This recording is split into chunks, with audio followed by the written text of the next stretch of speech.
Halo, ketemu lagi dengan saya, eh, channel Dokter Made Hipnotis. Channel yang khusus membahas seputar dunia hipnotis atau dunia hipnoterapi dan kesehatan. Teman-teman yang sakit mah ya, yang punya asam lambung, keluhannya itu bukan 1-2 kali, bahkan sering banget. Kadang ada orang yang sering masuk rumah sakit dengan keluhan yang sama. Biasanya keluhannya itu sakit ulu hati sampai tembus belakang, sesak napas, dada rasa nyeri, rasa asam di mulut, kemudian rasa capek, lelah ya. Bahkan keluhan yang paling sering diderita itu adalah rasa capek, lelah. Bahkan ada yang mengeluhkan dengan rasa sesak napas, jalan beberapa langkah sudah terasa badannya lelah, capek, dan sesak napas. Nah, kondisi ini kita sebut dengan psikosomatik ya, dari 2 kata. Psiko itu artinya pikiran, yang somatik itu artinya fisik. Jadi penyakit fisik yang disebabkan karena pikiran seseorang. Nah, fisiknya itu bisa berupa yang tadi dokter sebut ya. Asam lambung, nyeri dada, rasa capek, rasa lelah, kesulitan tidur, ya, nafsu makan yang turun. Tetapi penyebab pikirannya itu jarang sekali disentuh. Nah, kalau kita bicara pikiran, ini adalah salah satu penyebab daripada asam lambungnya. Salah satu, bukan satu-satunya penyebab. Nah, yang disebut dengan pikiran ini adalah anxiety, cemas yang berlebihan, rasa takut, rasa cemas akan sesuatu. Nah, sering sekali pikiran ini tidak dikeluhkan oleh pasiennya, entah karena pasiennya malu menceritakan atau pasiennya menganggap bahwa pikiran seseorang itu tidak ada hubungannya dengan asam lambungnya. Jadi teman-teman, ketika orang mengalami cemas, rasa khawatir, biasanya terjadi perubahan pada fisiknya. Jadi kita bicara ya penyebab dari pikirannya. Bagaimana seseorang bisa mengalami rasa cemas, rasa khawatir, anxiety. Nah, ternyata penyebabnya itu dari sesuatu yang ada di pikiran seseorang, yaitu pikiran bawah sadar. Nah, pikiran bawah sadar ini itu dipenuhi dengan sesuatu hal yang bisa membuat seseorang mengalami cemas. Misalnya ya, pengalaman masa lalunya, masa kecilnya. Jadi, sugesti yang diterima dari masa kecil itulah yang bisa membuat orang cemas. Karena apa? Sugesti itu kan bukan sesuatu hal yang selalu positif ya, selalu membangun. Sugesti itu bisa juga sesuatu yang bisa membuat orang justru membuat menjadi sakit. Yaitu orang menjadi cemas, rasa khawatir. Nah ya, jadi sugesti itu bisa diterima melalui panca indera kita. Dari mata, kemudian pendengaran, perabaan, semua bisa didapat melalui panca indera yang masuk dari pengalaman kita dari kita kecil sampai kita sekarang.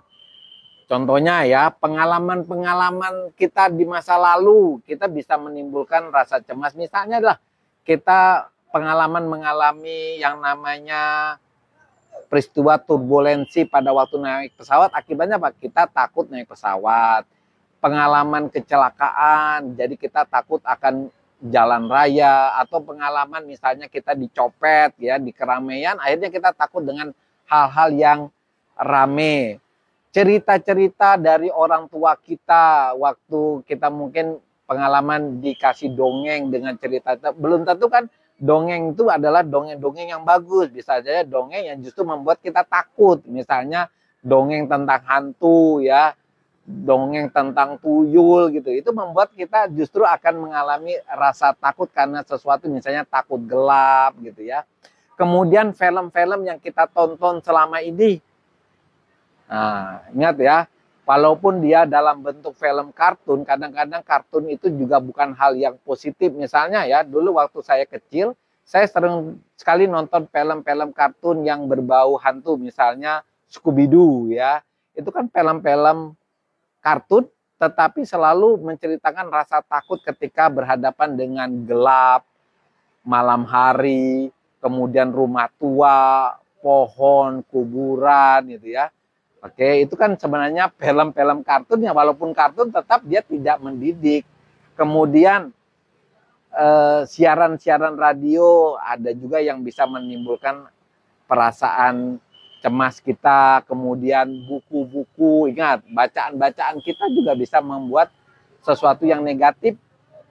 Surat kabar, berita-berita yang ada di surat kabar ya, itu juga sesuatu yang menimbulkan hal yang buruk, tapi ada juga yang positif ya. Jadi pengalaman, cerita-cerita orang tua, kemudian film-film, berita radio, surat kabar, buku-buku yang kita baca, itu bisa membuat sesuatu yang negatif di pikiran bawah sadar kita.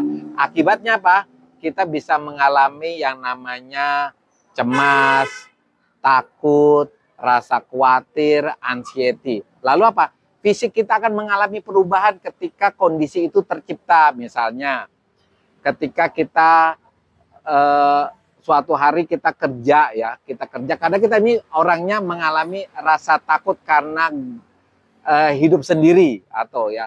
Kemudian kita dapat tugas untuk pergi ke suatu tempat di daerah luar dan tempat itu ternyata jauh dari tempat tinggal kita.